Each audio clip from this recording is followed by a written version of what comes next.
Hello, everybody. Andy Jacob here with the DotCom Magazine Entrepreneur Spotlight Series. I have a great show today. This is one you're going to want to watch all the way through. We've been able to bring in a worldwide leading expert in his respective space. Of course, you watch the show, so you know that we're always talking about talent at your companies, and more importantly, talent development. I mean, if you don't have talent development and have a talent development protocol or process or platform or integration, you're really missing out, because if you're not continually developing your people, you're really missing out on a crazy opportunity to improve your company. So we've been able to bring on the show one of the worldwide leading talent development experts. Say that 3 times real fast. His name is Sriram Padmanabhan, and of course, he is the CEO of Cymorg. You probably know Sriram. I mean, everybody's talking about what Cymorg is doing. They have a simulation program that, wait till you hear about it. When you're thinking about making your team better, making your talent improve on a continuous basis, what Sriram and his entire team is doing is going to resonate for you. Sriram, welcome to the DotCom Magazine Entrepreneur Spotlight Series today. Thanks, Andy. Happy to be here.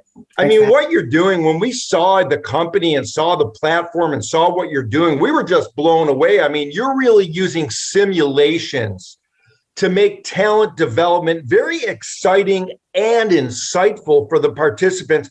Before we get started, we have so many questions, Sriram. And again, thank you for cutting some time out today. Let's pull the lens back to 30,000 feet like we always do. Tell us about Cymorg, and then we're going to get into it. Sure. So thanks, Andy. So Cymorg is a platform for bringing talent development content to life.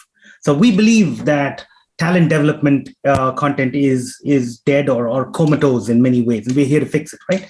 It's comatose in 2 ways. Number one, it's kind of not directly linked with organizational, business strategies and with business outcomes. It's kind of over by the side. It's something you send people to, and then they come back and they do their job exactly the way they used to do it before, right? I've been, in industry, in corporate jobs and roles for 25 years. And I have not seen one person change the way they behave. I have not seen them win one extra deal or do one thing different because they attended a course. And so that's broken. And the other way it's broken is that for the end participant today, talent development is typically, online, COVID, right? So it's kind of dished out in Zoom calls where somebody is, talking for hours, or it's got videos that get pushed out to you, and you got to see them, and then you got to sort of check the box and say, yep, I went through these videos and I answered 5 questions, and so I get myself certified. But then, that content is up against 17 other tabs on the end user's browser, right? And then it's got Wordle and TikTok and God knows what else these days, right? And guess what's winning, right? So you're competing for mind share and attention with all of these other distractions around us, and so talent development is just not effective. It's not effective in grabbing people's attention, and it's not effective in changing the need or moving the needle in terms of organizational goals and targets. So how do you make it come alive, right? People learn when they do things. People learn experientially, and people learn in narrative.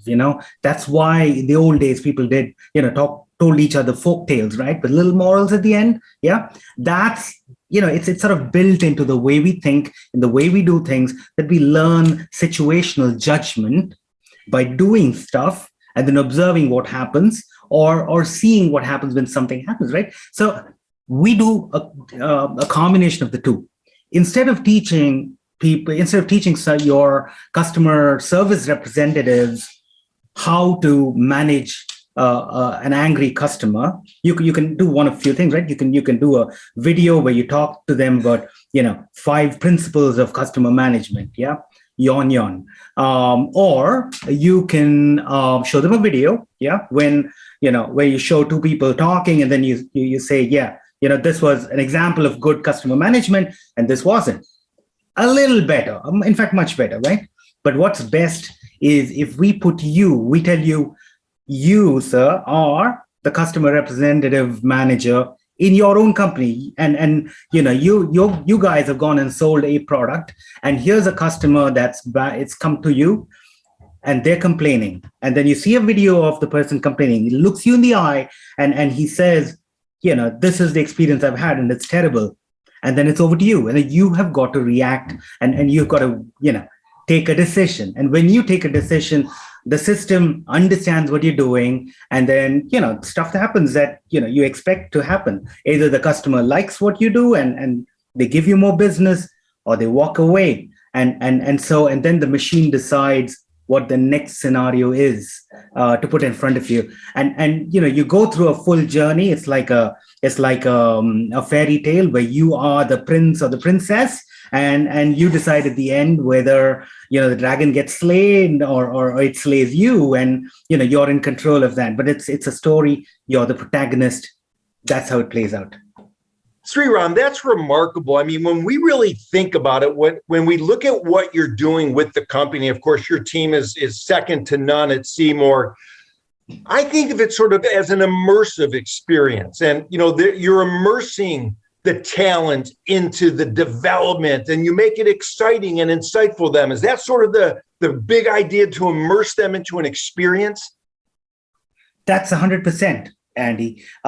People don't learn through passive means. People learn actively. You've got to be drawn into the thing. And so we are industry agnostic. We can work with any industry as long as there's a situation. It's typically a human situation that you've got to learn how to deal with. We can model it in terms of a Cymorg simulation and put it in front of your learners.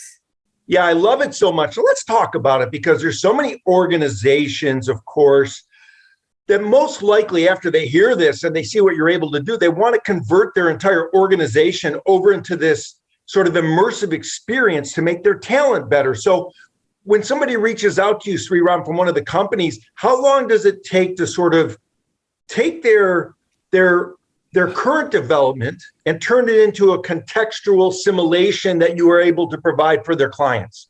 Sure. That's a great question. And that's one that we get all the time, because people do this. People, the more academia has always said that simulation-based methods are the best in terms of holding people's attention and being effective in changing the way they behave. Why is it not more prevalent? Because of usually about the time it takes. It usually takes 3 to 6 months to build this kind of simulation. And that's where we come in with a platform. So think of us as having the Lego bricks for building a simulation. And so we can, once we work with you, without writing a single word or line of software code, we can put this together into a simulation. I'm going to say the first simulation which we do for an organization will take no more than 10 weeks from soup to nuts. And the second, third, and the every subsequent one, we can keep shaving off the time, because there's a lot common in organizational context that we can reuse.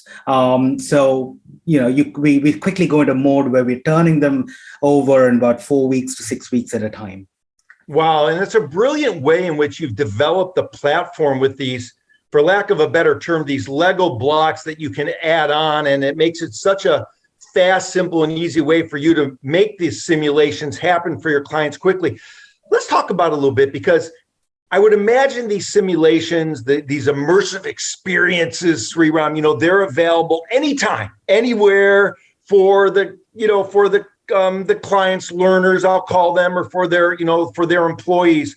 Right. What happens when the business evolves? How fast can you update that simulation to sort of stay abreast of what's happening with new avenues that your clients or the businesses want their employees to sort of learn about?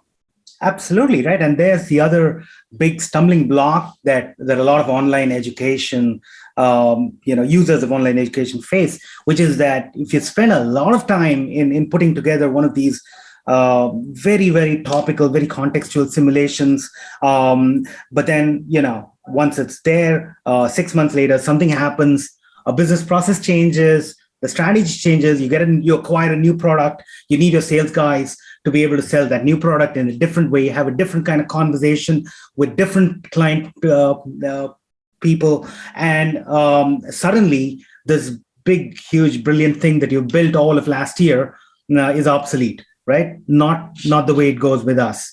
Now, because it's simple and it's about, like I said, it's about Lego bricks. You can change any simulation that we put together. You can add new scenarios. You can change the way scenarios work without knowing any software code. Okay, and we can give you the keys to the kingdom. You have the admin and the authoring rights. We call them authors. Because we think of each of these as a story, right? So we call you the author of a simulation experience, and we'll give you the keys to the authoring kingdom, and you can change it in minutes, including the videos that we have. I talked to you about videos of irate customers yelling at you almost, right? You want to change what that irate customer says in that video. For us, it'll take 15 minutes because we use an AI character, and so change the script. The same irate guy is shouting different things, and that's something that very few of our competitors will be able to replicate at this point. Yeah, it's so powerful what you've been able to do. These simulations make talent development very exciting and very insightful. Let's talk about actionable behavioral insights, because I think that's important. Let's talk about that, how you're able to provide these behavioral insights and really dole them out at the individual, group, and organizational levels as well. Absolutely. And there, Andy, I think there is a winning proposition that it's very funny, as an entrepreneur, you build a product, you design and build it for a particular use case. And then you suddenly figure out that because of the way you've built it, there's an added positive that you hadn't even dreamt of, but which can give your customers so much value. And in our case, this is the analytics that we provide.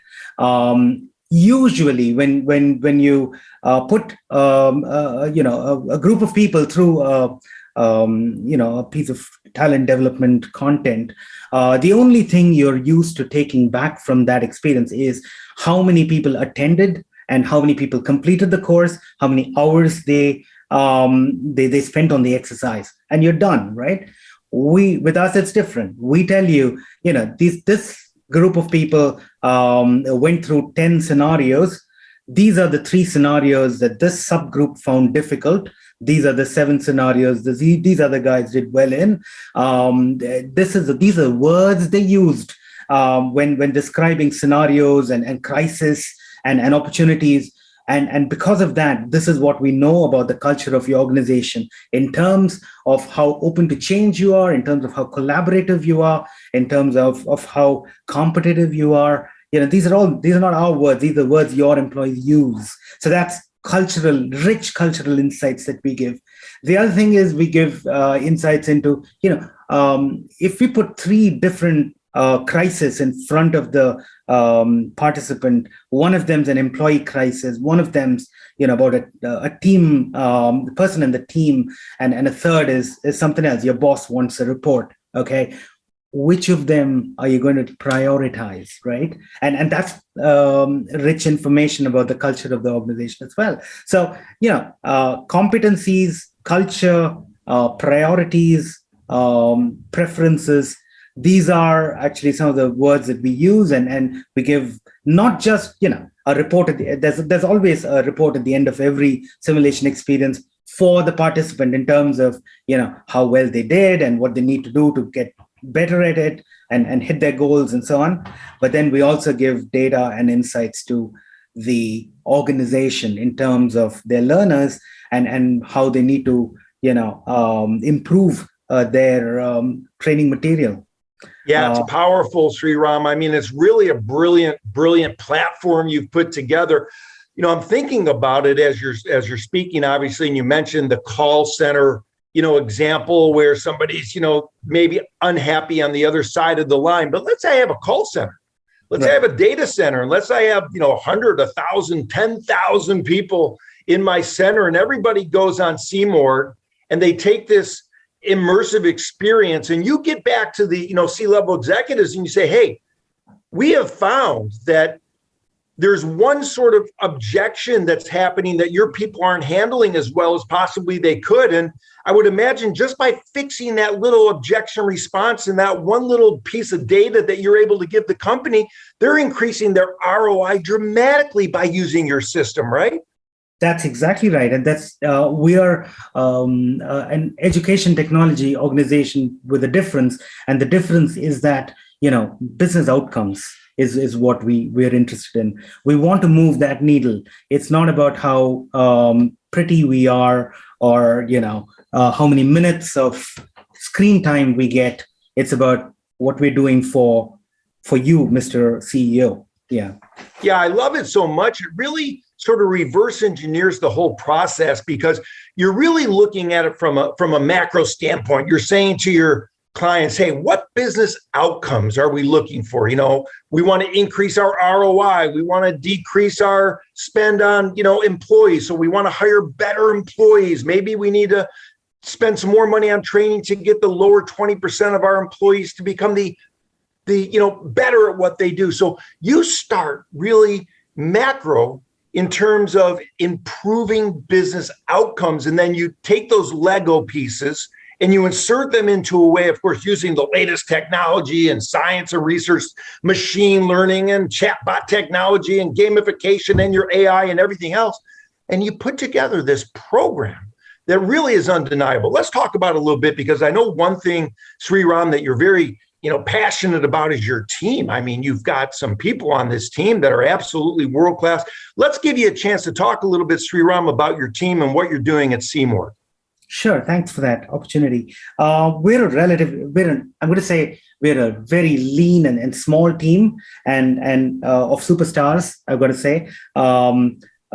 We have, of course, our chief technology officer and the entire tech team over in India. And they're super guys, and most of them are avid gamers, and that helps, because when we throw them a problem, how are you going to make this game more exciting, for participants? And they go, and they draw upon their knowledge of games, and they draw upon how you can sort of get people's attention in a visual reality sense. And that's what I love about them. They're always giving me ideas in terms of how to improve the game. My co-founder, Sam, he's over in New Jersey. He and I, we deliberate every day in terms of, how we go about creating these new experiences for people. He's always pushing me to do exciting things. He's talking about the metaverse now. He wants to get on the metaverse, and you can imagine, the power of an immersive platform such as ours in the metaverse, where you are speaking with avatars and you're speaking with virtual characters and taking real life-like decisions. And so Sam's all about that. We've got advisors who are ex-McKinsey. We've got advisors who are, people on our roll who are psychologists, and they come at it from the competency point of view and instrument design, and there are scientific processes involved in setting up good instruments for measuring competency. And because the rest of us are technocrats, and we can build the heck out of anything you want, but these guys, these psychologist guys, they keep us grounded. They tell us what's good science and what's just a parlor game. And they're like, we don't want to be a parlor game. We want to do good science. So if you're going to get out a report saying, this is the competency level of your organization, it had better be, something that we can stand up and in a court of law and say, this is how we came up with it. And it stands the test of, the best science there is. So those are the cast of characters we have that I'd like to give a shout out to at this point. Yeah, I love it. Of course, down the road, we'll bring you and Sam back as you continue to investigate the metaverse. I'm thinking about it, Sriram. Okay, and I'm thinking if I'm a company and I want to give my employees the best of the best, I don't want to give them some old fashioned sort of, video to watch about how to become a better, employee or a better person at what they do. I want to give them the latest. I want to give them what's really hot and something that's going to engage them. And like you said, on the desktop, there's so many things that can distract a potential, an employee from potentially, engaging in some of the other systems out there. But with your system, once they get into it, and I've read the testimonials, they can't get off it. They become addicted to this thing, right? That's right. And it's not like I said, nobody, changed the way they behaved or thought after attending one course or watching one video, right? Unless it was some really, earth-shattering, revelation that they're watching. But on the whole, that does not happen. So what we believe is, you've got to have deliberate practice. You've got to have people repeating their steps, exploring different ways of trying to crack the game and win the game, right? And when they do that, they're exploring different pathways, and some of those pathways lead to positive outcomes, some don't. And that's really how the neural networks get set, and it becomes muscle memory.